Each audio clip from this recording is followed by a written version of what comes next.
So guys, meron akong nabiling pocketbook. Ayan siya. Mura lang siya. Nasa 79. So may shipping fee. Nasa 91 ata to siya. Pero ang ganda ng loob niya guys. Oh. Ayan siya guys, no. 91 lang bili ko nitong pocketbook na to guys. Look. Yeah, ganda. Ang ganda diba? Diba? So, ayan siya guys. Ayan, nagdobli-dobli na siya kasi tinamad na ako. Ayan. So, yung ibang nga nito guys, binayad ko na doon ng palihim kasi nahiya ako dahil ang laki ng utang ko. So guys, sana naman itong wallet na to guys, swertihin naman ako, diba? So, nakakatuwa lang kasi nung simula nung binili ko to siya guys, ang dami nagbayad sa akin. So, ito siya. So, ayan, bayad nila sa akin to.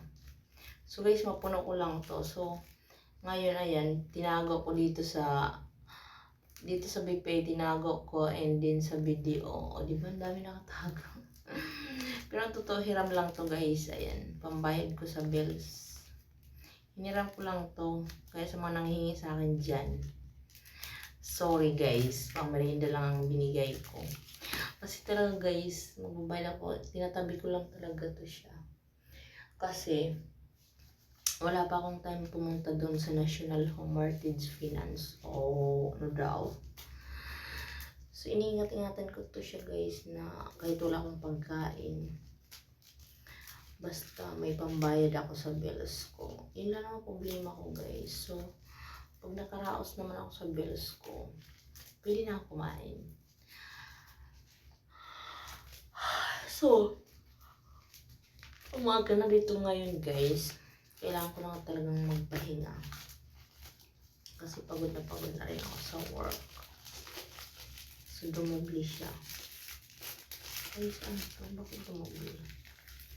So, ayoko siyang doblihin guys. Gusto ko hiwa-hiwalay. Masarap pag hiwa-hiwalay. Masarap tingnan para mapuno.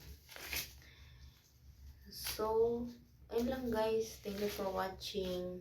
Pero na-miss lang ako dito sa lagayan niya guys. Oh. Kasi pag napuno daw to 5,000, wala pang 3/4. Nasa 7,000 na laman.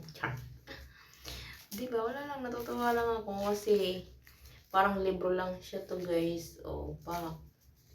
Oy, thank you so much sa